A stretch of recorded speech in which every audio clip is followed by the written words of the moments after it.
இன்னைக்கு ரொம்பவே ஒரு பிஸியான டே. ஏன்னு கேட்டிங்கன்னா, என்னோட ஸ்பவுஸ் வந்துட்டு பார்த்திங்கன்னா, என்னோட அத்தைய வந்து ட்ராப் பண்ணுறதுக்காக இந்தியா போயிருக்காங்க.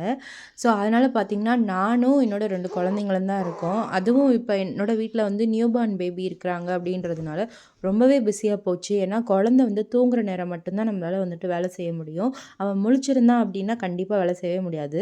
ஸோ, ஒரு ஒரு 30 மினிட்ஸ் போல தம்பி வந்து தூங்கிட்டு இருக்கும்போது பார்த்திங்கன்னா, கடகடன்னு தோசை மாவு எடுத்து கரைச்சு நான் எப்பயுமே வந்து தோசை மாவு வந்து தனியா ஒரு பவுல்ல வந்துட்டு கொஞ்சம் தண்ணி ஊத்தி மிக்ஸ் பண்ணிப்பேன். மொத்தமா வந்து மிக்ஸ் பண்ணிக்க மாட்டேன். லாஸ்ட்டா அந்த டப்பா வந்து தீரும்போது மட்டும் தான் அதில வந்து தண்ணி ஊத்தி மிக்ஸ் பண்ணுவேன். ஏன்னா வந்து தோசை மாவு வந்து கொஞ்சம் தண்ணி ஊத்தி மிக்ஸ் பண்ணா தான் வந்து தோசை ஊத்துறதுக்கு வரும்.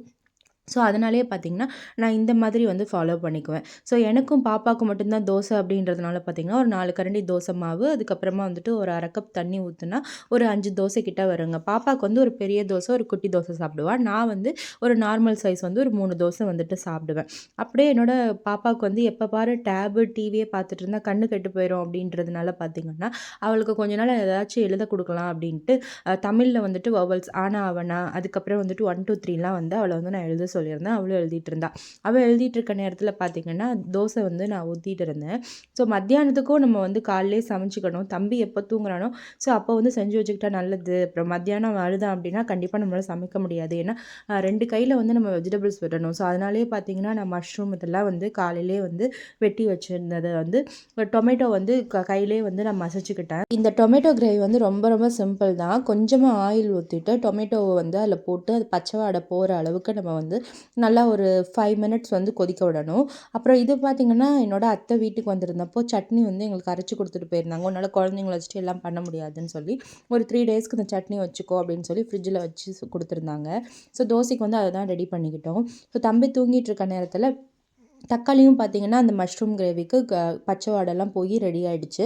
அதுக்கப்புறமா நானு வெட்டி வச்சிருந்த அந்த மஷ்ரூம் எடுத்து இதில போட்டுக்கிட்டேன். ஒரு பாக்ஸ் மஷ்ரூம் வாங்குனேங்க. அது வந்து எனக்கும் பாப்பாவுக்கும், அப்புறம் நைட்டுக்கும் கூட சாப்பிட்றதுக்கு மத்தியானம் போக, நைட்டு டின்னருக்கு சாப்பிட்றதுக்குமே எங்க 2 பேருக்குமே கரெக்ட்டா இருக்கும்.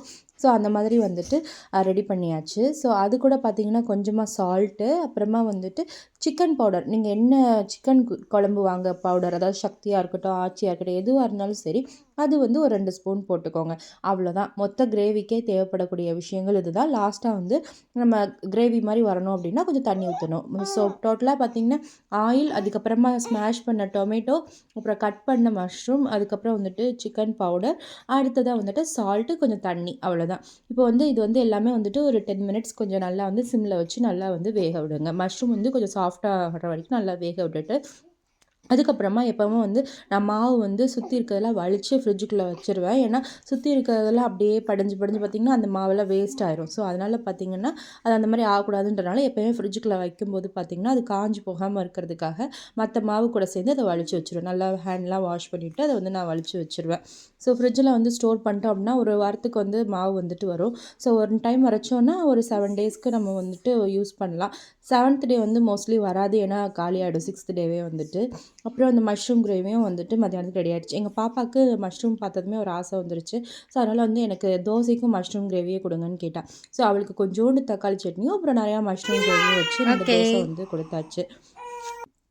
அடுத்ததா பார்த்தீங்கன்னா, தம்பி இந்த பக்கம் எந்திரிச்சுட்டான். ஸோ, அவனுக்கு வந்துட்டு பார்த்தீங்கன்னா, ட்ரெஸ்லாம் சேஞ்ச் பண்ணி விட்டுட்டு, ஒரு பால் வந்து நான் ஆத்துனேன். ஸோ, 30 எம்எல் வாட்டருக்கு வந்து 1 ஸ்கூப் பவுடர் போட்டு 60 எம்எல் வந்துட்டு நான் ஆத்துனேன். ஏன்னா வந்துட்டு 60 எம்எல் தான் இப்போ வந்து அவனால வந்து குடிக்க முடியும். ஸோ, அதனால 60 எம்எல் ஆத்தி அத வந்து அவனுக்கு நான் குடுத்துட்டேங்க.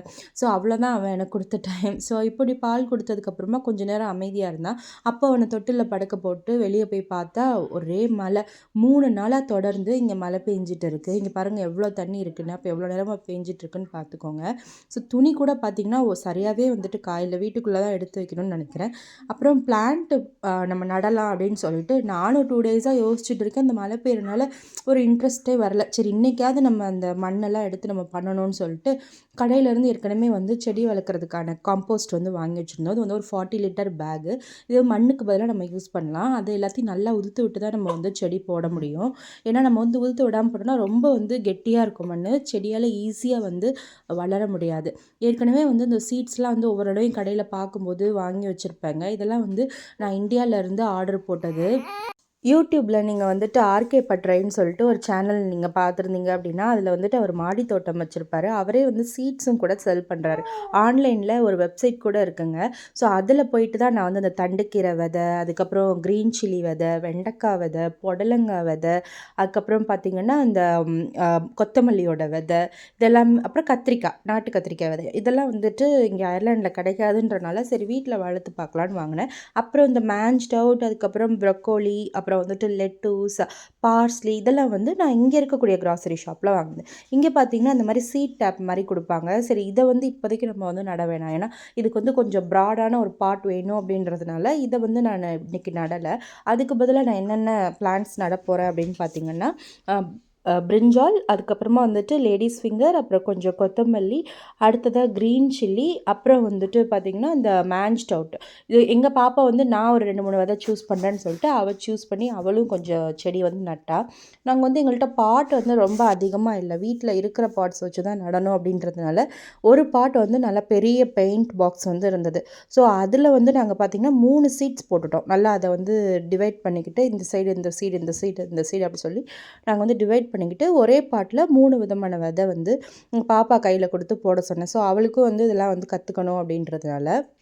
அடுத்ததாக ஒரு சின்ன பாட்டில் வந்து பார்த்திங்கன்னா க்ரீன் சில்லியும், அதுக்கப்புறம் வந்து கொத்தமல்லியும் அந்த சின்ன பாட்டில் வச்சுருந்தோம். அதுக்கப்புறம் 3வது பாட்டில் வந்து பார்த்திங்கன்னா பிரிஞ்சால் மட்டும் நாங்கள் தனியாக வந்து நட்டிருந்தோம். ஸோ பிரிஞ்சால் மட்டும் தனியாக நட்டுட்டு மற்ற எல்லாத்தையுமே கொஞ்சம் ஷேர் பண்ணி தான் நட்டிருந்தோம். சரி இந்த மாதிரி ட்ரை பண்ணி பார்ப்போம் எப்படி வருது அப்படின்னா, பாட்டு வந்து அவ்வளோவா இல்லைங்க. ஸோ மழையிலையும் போயிட்டு வெளியெல்லாம் போயிட்டு வாங்கிட்டு வர முடியாதுன்றனால வீட்டில் இருக்கிறத வச்சே நாங்கள் வந்து இந்த சீட்லாம் போட்டோம். சீட் போட்டதுக்கப்புறம் பார்த்திங்கன்னா தண்ணி வந்து நம்ம எப்போவுமே வந்து ரொம்ப அப்படியே பொத்துன்னு ஊற்றக்கூடாது. ஸோ அதுக்கு பதிலாக கையில் தான் தெளித்து விடணும். ஸோ அதனால் வந்துட்டு தண்ணி வந்து நல்லா தெளித்து விட்டுட்டேன். ஸோ இன்னும் ஒரு எப்படியும் ஒரு 2 வீக்ஸ் கழித்து தான் வந்து இதில் வந்து ஒரு நல்ல ப்ராக்ரஸ் வந்து தெரியும். அப்படி தெரிஞ்சது அப்படின்னா நான் உங்களுக்கு கண்டிப்பாக அப்டேட் பண்ணுறேன். ஸோ இன்றைக்கி டே வந்து இப்படி தான் போச்சு. ஸோ ஈஸ்டர் ஹாலிடேஸ் அப்படின்றதுனால குழந்தைங்கள வந்து இந்த பிளான்டிங், அதுக்கப்புறம் ட்ராயிங் இந்த மாதிரி விஷயத்துலலாம் என்கேஜ் பண்ணி டேயை வந்து ஸ்பெண்ட் பண்ணேன்.